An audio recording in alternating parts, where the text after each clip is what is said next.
I never got to see my biological parents, as I was told that a few months before my birth, my dad got involved in a fatal accident that claimed his life. And barely 2 months after my birth, my mom died for no reason diagnosed whatsoever. But God, who remained the father and the mother to the orphans, gave me my grandma. Grandma was my knight in shining armor. Life was, I would say, good in a kind of way. I was contented. I didn't feel alone or left out. Granny was popularly called Adonito Oriye because she usually told stories to me and the children in the neighborhood. She was my everything, my backbone. She struggled to see me through school till I got to SS3 and I was preparing for my WAEC.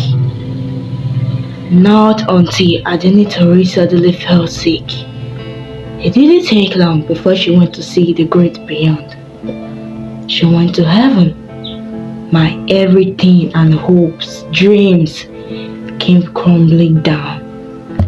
It felt like a movie, or should I say, a folk tale to be precise. And there again, loneliness danced with those stupid heat of it to my doorstep. Life was tough, and loneliness, oh, it was worse. It felt like every air nature has to give was suffocating. Nobody to call family, and I was barely 16 years at that time. Adulthood came like a bolt out of the blue. And it was not easy. It was harder than I thought. But if there is one thing that lives rent-free in my head, is that one thing that Grandma used to tell me before she passed. She had always told me that I was a child of destiny who would make my family proud. But referring to my current situation, it felt incredible, but I shan't believe it though. If there was one thing that really helped, was that I was a good painter. So that really gave me a glimmer of hope. Hustling started, and I had to do minor jobs to make ends meet. The money was not really enough, sha. Half of the payment which I used to buy Mense for my body pain and fatigues. I got to a point when it dawned on me. I could no longer continue, so I decided to work at a house helping job. Everybody knew I was a great cook. It took 3 months to secure a job at the wealthiest and let me say the kindest rich man I've ever met.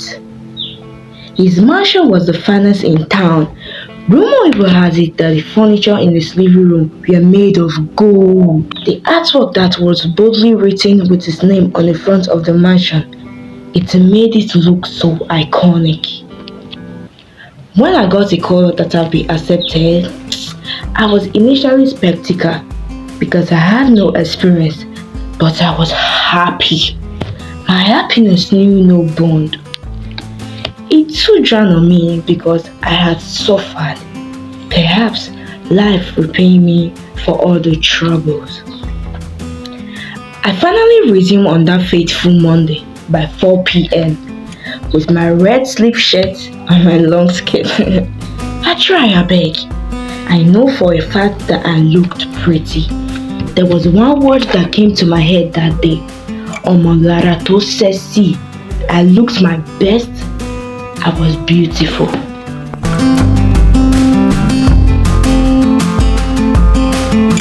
When she got there, it was a beautiful woman that ushered her in. She was very hospitable and welcoming. She showed her to her room and instructed her to make dinner.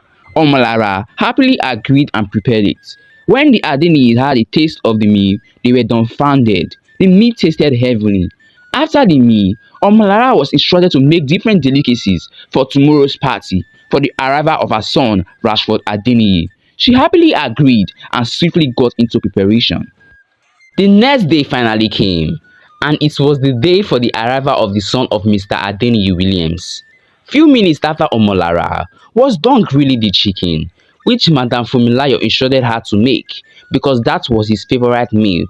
She was alerted that he had arrived by one of the workers who worked in the mansion. She swiftly went for the entrance door to welcome him in, but what she did not expect was that she was about to get the embarrassment of her life. Immediately he stepped in, no sooner had Omolara greeted him than he rudely retorted, saying, "What's that smell?"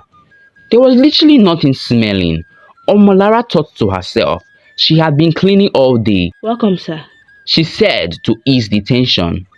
"And who is this one?" he queried. Omolara could not believe what she had just heard. She stuttered before uttering another word.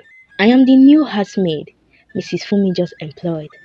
"My mom literally changed you guys like generator oil. Perhaps you smell like one," he said. I was instructed to serve and to attend to all your needs and make tasty meal today, and not for all this tasteless embarrassment. I've prepared your meal and even that for the party. So with all due respect, sir, I might as well go to the kitchen and continue what I was doing. "You don't look like you belong to this estate, let alone this building. You look like a pig." My mom's face has really dropped because what's this? He eased and arrogantly headed to his room. I may not have taste or any fashion sense, but I have manner of approach. So please, sir, with all due respect, mince your word. During the party, Rashford was filled with so much rage and anger. He had not seen any girl who had ever stood up against him before. The party was going on smoothly until the highlight of the night occurred, when Omolara was serving the food and drinks she had prepared for the party. The task was demanding, and as fate would have it, while she was trying to serve someone beside Rashford, she mistakenly stepped on Rashford's expensive shoes. She knew she was in a great mess. She stood there speechless. I am really sorry, sir. She said fidgetedly. Rashford, filled with rage, saw the moment to give her the embarrassment of her life. "Honestly, I don't get why you're even here. What's the essence if you can't manage simple tasks? You're already making a fool of yourself," he yelled profusely, gaining the attention from the guest. Omolara froze. This was not like the embarrassment earlier on. She thought she had seen all, but this? The guest stared at her. The humiliation was too much. Instant sweat gushing out from her pores. She slowly disappeared into the kitchen and sobbed until she was tired. After this very incident, they hated each other's guts. Omolara did not really have grudge. She was just angry at life, who would not be fair and just to her. She mostly stayed in her room painting, and Rashford acted like she was invincible. She believed Mr. Rashford got life easy. Life was tender with him. How would it not be mean when some of us were not even given the chance to choose? So how would he know? Omolara thought to herself one night. One fateful evening, after Mr. Adeniyi, Rashford and his business official who had come over because they had a project on their business. After they had their meal, which the visitor Mr. Jumbo could not stop talking about on how delicious it was. While Omolara came to clear up the table, Mr. Adeniyi surprisingly threw the question at her. She was shocked to have been asked, "Omolara, what do you say between words and kindness?" Mr. Adeniyi Jones wittily said, "Which one do you think is more invaluable and priceless, or should I say worth aiming for?" Yes, sir. Kindness is way better than wealth because money can open doors, but kindness opens hearts. Money can buy attention, but kindness buy loyalty and trust. I've seen rich people live with fright, suspicion, and solitude, but the kind ones, even in hardship, they are never truly alone. I grew up with nothing, with no silver spoon, but my grandma taught me to give even when I had little. Every opportunity I've gotten did not come from money, but from someone's kindness, just like you employed me without no experience. Words may impress people, but kindness changes them. One lasts in bank, but the other lasts in people's hearts and memories. So with everything I have in me, I would say that kindness is way better than wealth. When Omolara was done with her opinion, she begged to take the dishes to the kitchen. Oh my freaking word. She's intelligent, you know, Mr. Jumbo said. I always know from the onset, Mr. Adeniyi said with a bitter smile. On the other hand, there was Rashford. He could not speak. He was lost. He looked puzzled and amazed. He hated to admit it, but she was indeed intelligent. A little bit of impression Rashford had about Omolara died that night, but his pride could not agree willingly. The next day, while Omolara was trimming and watering the flowers, Rashford stylishly walked there. He complimented the way Omolara handled the flowers. After minutes of silence, he finally decided to apologize. He apologized, but it did not come out smoothly as planned. Maybe because of his prideful self. I am so sorry for being an idiot, a condescending man.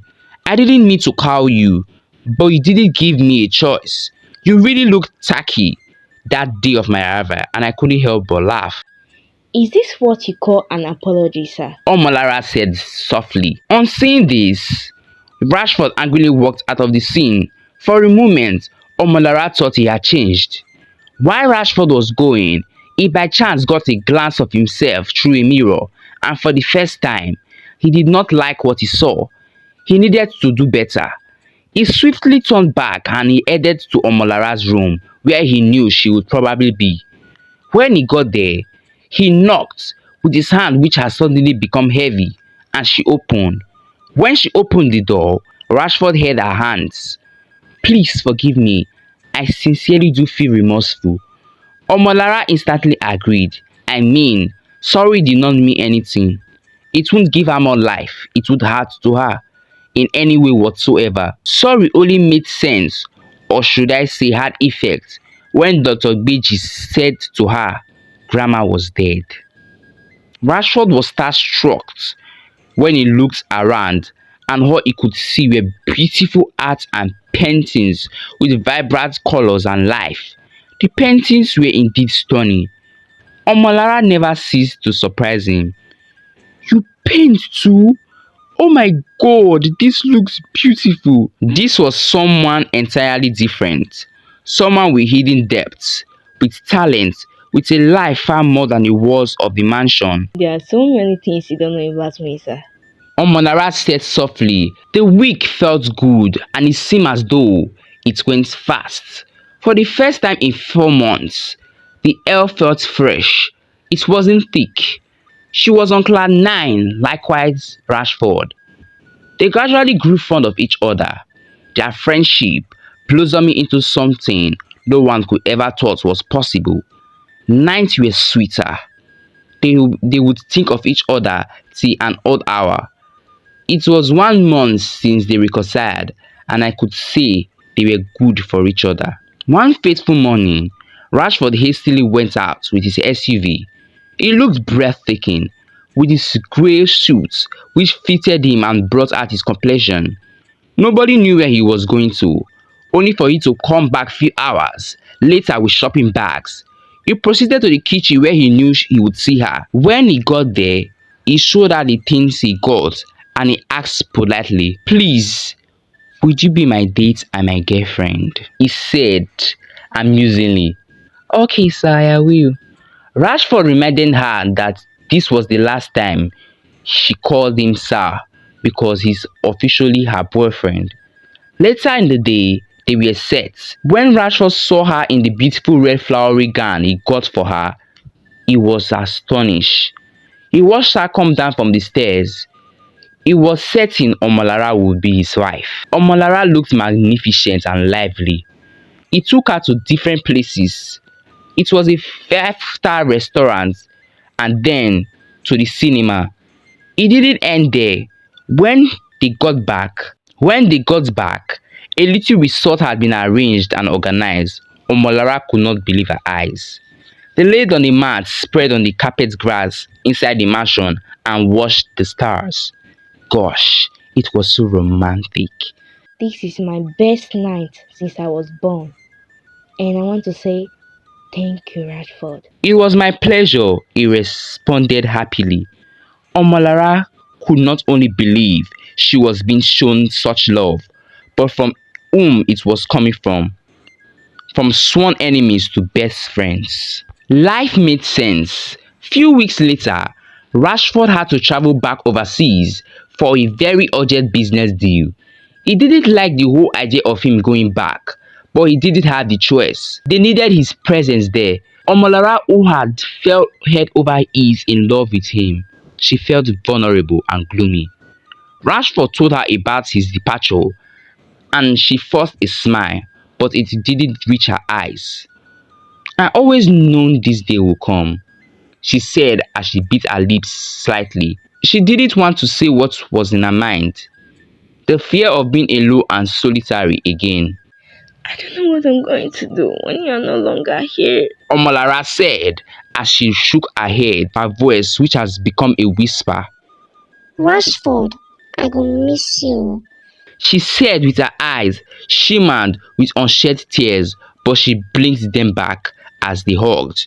Rashford didn't want to let go of Omolara's grip, and so did her, but he had an appointment. Don't forget me, She said with her face buried in his chest. She could no longer hold back the tears. She let them out. Rashford felt bad at the sight of her tears. Omolara, you were something special, oh, and no one will take this heart, he said jokingly, which lighted up the heavy air in the room.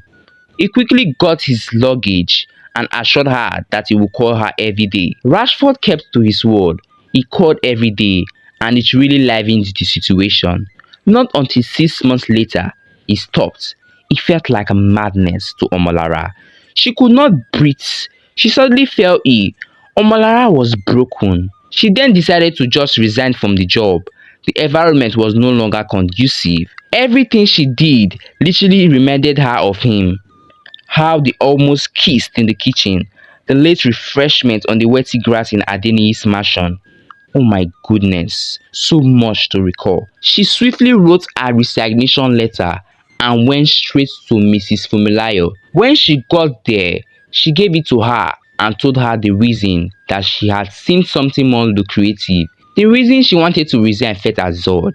Mrs. Adeniyi begged her not to go, but she insisted. I hope you and Rashford are in a good state too, because he called last night and he never mentioned you. She could not believe herself. She could not bring herself to tell Mrs. Fumi, so she kept it, her eyes which were now filled with hot tears. Swiftly, she went to her room and grabbed her belongings and headed out.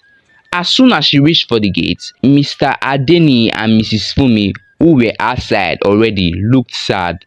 I love you, Mom and Dad, she echoed as she opened the gate, but something happened that shocked her completely. There was Rashford, with one of his knees on the ground, and he was about proposing to Omolara. Omolara could not believe her eyes. Was this really happening? She quickly agreed and accepted, and the big cheers and chatter were heard all over the estate, with the workers who were smiling profusely. The pairs of laughter was breathtaking. Don't leave me like that again. Omolara said softly as she hit his chest. And to think that Mom and Dad already knew. She closed her eyes as if it were a dream, and she opened it. It was reality. She thanked everyone for believing in her. They happily walked out of the scene as the light faded out. Please, if you liked this story, kindly subscribe to this channel, comment and share. It's totally free.